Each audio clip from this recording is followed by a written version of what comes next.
असदुद्दीन ओवैसी आपको मिलाते हैं। चलो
अस्सलाम वालेकुम व रहमतुल्लाहि व बरकातुहू।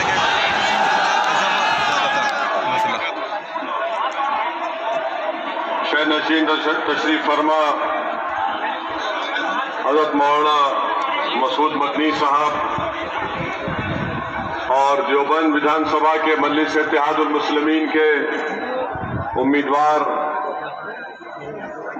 मौलाना उमैर मदनी साहब, मोहम्मद कासिम उस्मानी साहब, हजरत मौलाना मुफ्ती आरिफ साहब कासमी, डॉक्टर आजम साहब, मोहम्मद अशरफ साहब, हजरत मौलाना मुफ्ती यादुल्लाह साहिब, DS बिंद्रा साहब और उत्तराखंड के मजलिस के सदर नैयर काजमी साहब, मोअज़्ज़िज़ हाज़रीन इकराम, बुजुर्गान मिल्लत, मेरे गयूर नौजवान साथियों, आप तमाम का बेहद शुक्रिया कि आपने अपना कीमती वक्त निकालकर आज की इस मीटिंग में शिरकत की।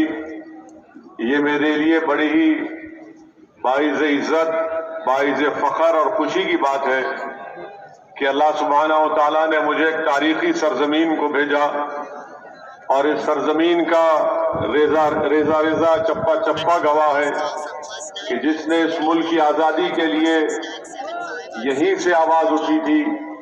अंग्रेजों की 200 साल की गुलामी की जंजीरें जो तोड़ी गई, वो यहीं के हमारे बुजुर्गों ने आवाज लगाई थी और ना सिर्फ आवाज लगाई बल्कि अपनी जान के नजरानों को पेश किया, मसाइब और मुश्किलात में अपनी जिंदगियों को डाला, जेल की सोबतें बर्दाश्त की और ना सिर्फ ये बल्कि तारीखी सरजमीन है जहां से तौहीद और सुन्नत के पैगाम को सारी दुनिया में आम किया जा रहा है। तो ये मेरे लिए बड़ी बाइज़ इज़्ज़त और बाइज़ फ़ख्र की बात है कि मैं इस तारीखी सरजमीन में आया हूं और आपके दरमियान में खड़े होकर मैं एक ऐसे खानवादे के जानशीन और उनके फर्जंद के लिए आपसे गुजारिश करने आया हूं जिनके बुजुर्गों ने इस मुल्क के लिए अपना सब कुछ दे दिया, सब कुछ लुटा दिया। उन्होंने अपनी जिंदगी के चैन और सुकून को बर्बाद कर दिया। उन्होंने इस मुल्क में 2 नेशन थियरी को उन्होंने रिजेक्ट किया। मैं ऐसे खानदान के एक चश्मो चिराग मेरे भाई मौलाना मसूद मदनी के हक में आपको वोट देने की अपील करने के लिए आया हूं और हमारा फरीजा है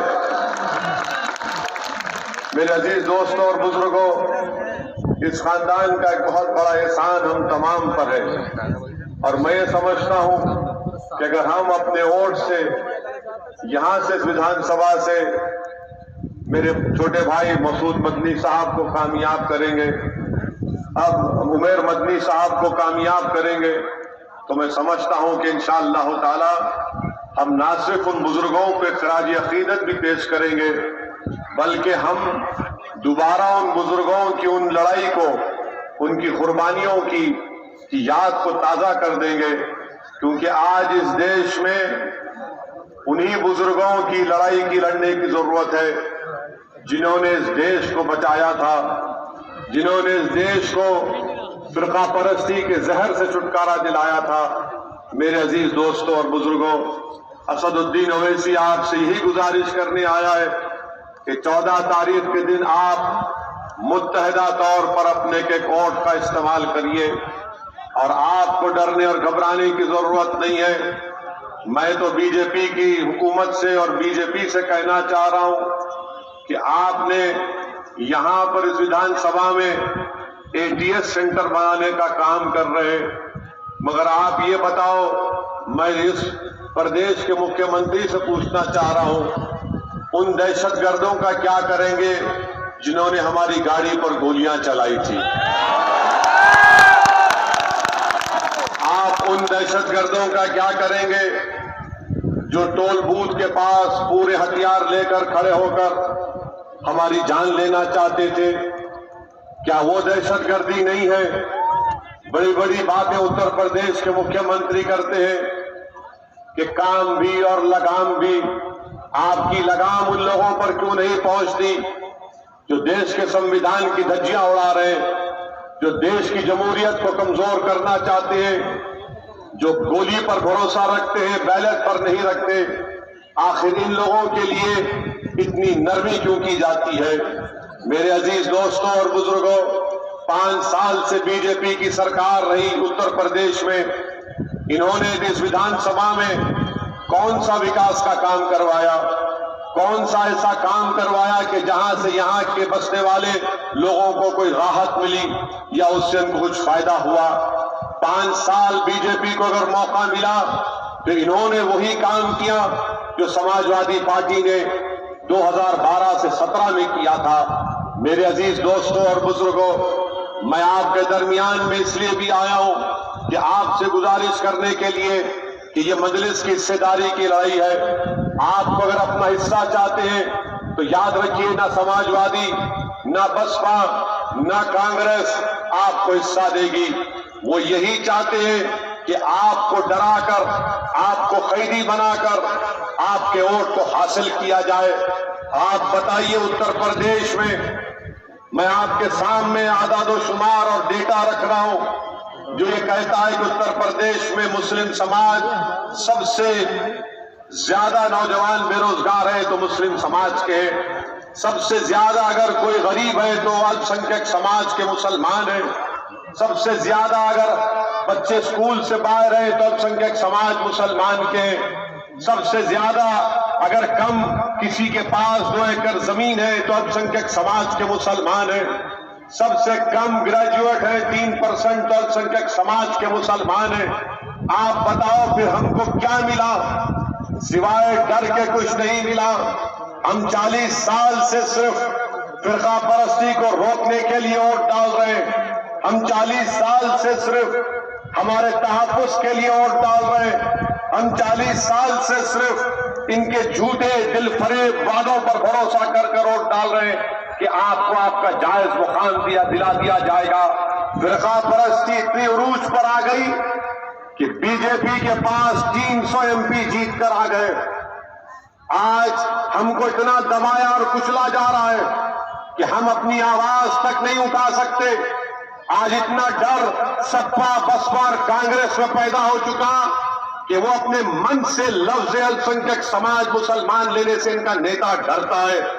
मेरे अजीज दोस्तों और बुजुर्गों, असदुद्दीन ओवैसी आपके दरमियान में आकर यह कह रहा है कि आपको डरने और घबराने की जरूरत नहीं है। ये एक तारीखी मुबारक सरजमीन है जहां से आप लोग तौहीद की शमा को रोशन करते हैं, सुन्नत के पैगाम को आम करते हैं। तो इस सरजमीन से एक गुनाहगार आपसे अपील करता है कि हिकमत और मसलहत के नाम पर खुदा के लिए अब के बार बुज़दिली के मज़ाहिर मत करिए। डर के नाम पर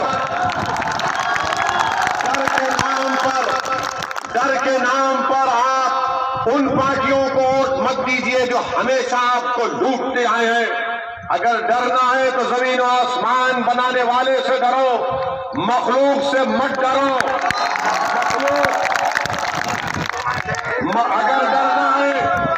अगर डरना है तो खालिक से डरो, मखलूक चाहे प्रधानमंत्री हो, मोदी हो, योगी हो, अखिलेश हो, हम जिंदा हैं और जिंदा रहेंगे। और जिंदगी की मिसाल ये है, जिंदगी की मिसाल ये है कि आप बातिल ताकतों से समझौता नहीं करेंगे। जिंदगी की मिसाल ये है कि आप मजलूमों का साथ देंगे। जिंदगी की मिसाल यह है कि आप जुल्म को जमहूरी तरीके से उसका खात्मा करेंगे। जिंदगी की मिसाल यह है कि आप अपने वोट की अहमियत और कीमत को जानेंगे। मेरे अजीज दोस्तों और बुजुर्गों, क्या 2014 में ओवैसी ने इलेक्शन लड़ा था? नहीं। 2017 में हम सिर्फ 30 सीट पर चुनाव लड़े, तब भी अखिलेश और राहुल की जोड़ी, जो नाहिल और नाकाम जोड़ी थी, बीजेपी को कामयाब कर दी। 2019 में हम नहीं लड़े, अखिलेश और बहन जी मिलकर लड़े, सिर्फ 15 लोकसभा की सीट पर कामयाबी हासिल की। समाजवादी के लोग आज हम पर उंगलियां उठाते। बताओ समाजवादी के लोगों, तुम्हारे पास 5 MP जीते, इसमें से 3 अल्पसंख्यक समाज के मुसलमान और एक पिताजी और एक बेटा। आप बताइए कौन जिम्मेदार है इसका? और मैं आपको बता रहा हूं, आज समाजवादी पार्टी के लोग असदुद्दीन ओवैसी पर इल्जाम लगाते। लगाओ, जितना इल्जाम लगाना है लगाओ। मैं तुमको बता रहा हूं कि तुम्हारे इल्जाम लगाने से मैं पीछे हटने वाला नहीं हूं इंशाअल्लाह ताला। बल्कि मैं तो इनसे कह रहा हूं और उन जालिमों से कह रहा हूं जो ये समझ रहे हैं कि गोलियों की बौछार करने से ओवैसी डर जाएगा या जबान खामोश हो जाएगी। नहीं होगी इंशाअल्लाह ताला, नहीं होगी। ना इनके इल्जामात मेरे हौसले और अज़म में कमी पैदा कर सकेंगे, ना किसी जालिम की गोलियां मेरे दिल में सिवाय अल्लाह के किसी और का डर पैदा कर सकेंगे।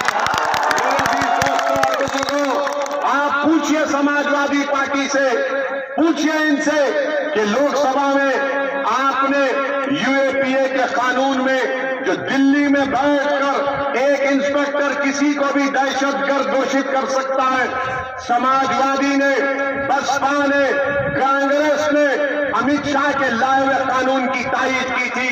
किसने मुखालिफत की थी? असदुद्दीन ओवैसी और इम्तियाज जलील ने मुखालिफत की। मेरे अजीज दोस्तों और बुजुर्गों, आपसे मैं अपील करने आया हूं कि डर कर वोट मत दीजिए। उमैर मदनी को एक उम्मीद के नाते वोट दीजिए।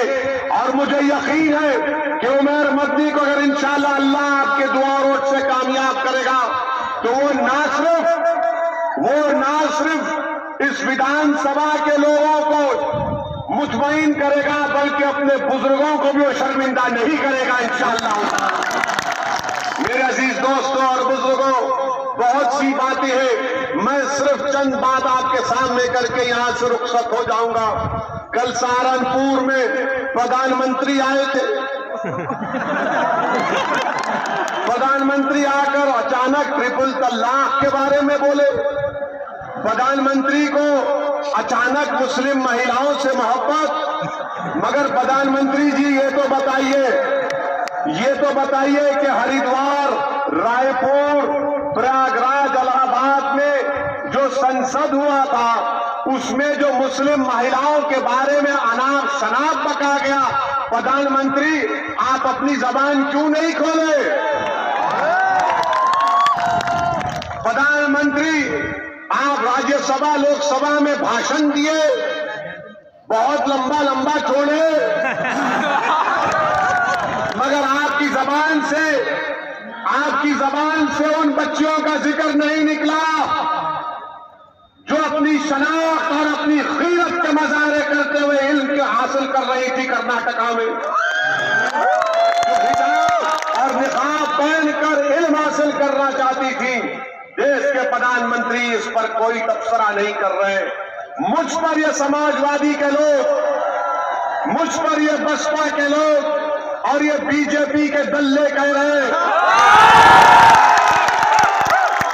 कि ओवैसी उत्तर प्रदेश के चुनाव में, उत्तर प्रदेश के चुनाव में ओवैसी ने हिजाब को ला लिया। अरे मैं हिजाब को हटाने आया हूं। किसका हिजाब? जो सपा ने हमारी आंखों पर डाल के रखा है वो हिजाब। जो बीजेपी डर का निकाब डाल चुकी है, मैं उस डर के निकाब को उठाना चाहता हूं। मगर जो हिजाब और निकाब मेरी बेटी और बहन पहनती है, वो सुबह कयामत तक पहनती रहेगी। मैं सलाम करता हूं उस बच्ची मुस्कान की बहादुरी को, जिसके अतराफ में 10-15 लोग जमा हो गए, तब भी उस बच्ची ने जो बहादुरी का मुजाहरा किया, उसने बीबीसी को इंटरव्यू देते हुए कहा कि जब लोग जमा हो गए, सुनो, जो तुमको डरा रहे ना बीजेपी से, सुनो उस बच्ची के पैगाम को। उस बच्ची ने हमको पैगाम दिया, उस मासूम बच्ची ने हमको जिंदगी का मकसद बता दिया। उस बच्ची ने कहा कि जब 20 नौजवान मुझे घेर लिए तो मेरा दिल डरना शुरू किया, तो जब मैं डरती हूं मैं अल्लाह अकबर पुकारती हूं। अब तुम क्या करोगे? आप क्या करोगे? क्या करोगे? डरोगे तो क्या पुकारोगे? डरोगे तो क्या पुकारोगे? ये मकसद है हमारा। इस मकसद को समझो आप, जो हमारी जबानों को बंद करना चाहते हैं। अरे हम क्या तुम्हारे बोलने पे जिंदगी गुजारेंगे? तुमको मेरी दाढ़ी पसंद नहीं है, कोई परवाह नहीं, मैं दाढ़ी छोड़ूंगा। तुमको मेरे सर पर टोपी पसंद नहीं है, मैं टोपी पहनूंगा। तुमको हिजाब पसंद नहीं है, मेरी बेटी पहनेगी इंशाअल्लाह ताला। मैं क्या तुम्हारा गुलाम हूं? मैं क्या तुम्हारा कैदी हूं? मैं क्या तुम्हारे इशारे पर बैठ जाऊंगा? मैं क्या तुम्हारे हुक्म पर नीचे गिर जाऊंगा? नहीं, हम गर्दन झुकाएंगे तो रब्बे करीम के आगे। हमने अपनी जानों का सौदा कर चुके हैं। दुनिया में रहेंगे तो भारत के संविधान के तहत अपनी शनाख्त को बरकरार रख के जिंदा रहेंगे इंशाअल्लाह ताला। मेरे अजीज दोस्तों और बुजुर्गों, अब जब हम ये बात करते हैं तो सपा, बसपा, कांग्रेस, बीजेपी बोलती है, ओवैसी भड़काओ भाषण देता। इसमें क्या भड़काए? हम किसी के खिलाफ बोले? किसी मजहब के खिलाफ बोले? अरे मैं मेरी बात कर रहा हूं, मैं किसी और की नहीं कर रहा हूं, बल्कि मैं ये कह रहा हूं, अगर उस बच्ची का नाम मुस्कान की जगह लक्ष्मी होता तब भी ओवैसी की उसकी बहादुरी की तारीफ करता। मगर ये लोग समझते नहीं है, ये लोग समझते नहीं है। याद रखो आप मेरी इस बात को, याद रखो कि समाजवादी पार्टी ने कल्याण सिंह को टिकट देकर लोकसभा पहुंचा दिया। आप खामोश बैठ गए मसलहत के नाम पर। आज समाजवादी पार्टी ने चांदपुर विधानसभा में एक ऐसे शख्स को अखिलेश ने प्रत्याशी बनाया जो खुद उसकी सरकार ने उसको मुजफ्फरनगर के कांड में गिरफ्तार किया था। हसनपुर से ऐसे प्रत्याशी को दिया जो खुद कहता है कि मैं आरएसएस का मेंबर हूं। आप बताओ फिर कौन फिरका परस्ती कर रहा है? किस बुनियाद पर हम पर इल्जाम लगाया जाता है? मेरे अजीज दोस्तों और बुजुर्गों, आपसे अपील कर रहे हैं कि 14 तारीख के दिन बेखौफ होकर पूरे इत्मीनान के साथ देवबंद की विधानसभा में मंजलिस के उम्मीदवार उमर मदनी साहब को पतंग के निशान पर बटन दबाकर आप अपने इत्तेहाद को कामयाब करिए, हिस्सेदारी की लड़ाई में हिस्सा अदा करिए और 14 तारीख के दिन पूरी विधानसभा के आसमानों पर काली पतंग नजर आना अपने इत्तेहाद के जरिए अपनी आवाज को, अपनी पहचान को उत्तर प्रदेश के विधानसभा में भिजाइए। मैं आपका शुक्रिया अदा करता हूं। मुझे एक और 2 मुकामात पर जाना है इंशाअल्लाह ताला। मैंने हजरत से वादा किया है कि चुनाव के बाद फिर आऊंगा और दिल भर कर आपसे से बात करूंगा इंशाअल्लाह ताला। अस्सलाम वालेकुम। सादाब जैसे कि हम थोड़ा करते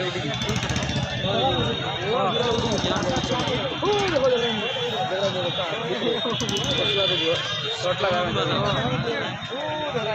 जगह जा रहा या मित्र माइके देख दो उड़ी क्या भाई जिंदाबाद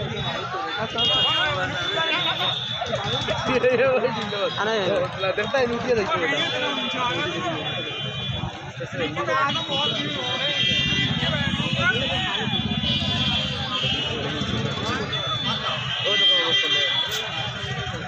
बार बागे ओ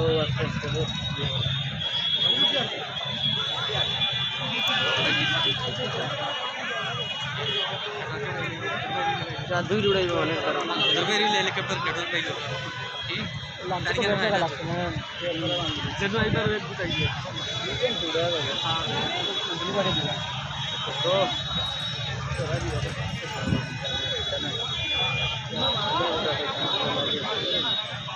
बोला ले बोला लंबा है इंफरियल ना अनुष्ठ तो खड़ी शॉट शॉट करिए मैं बराबर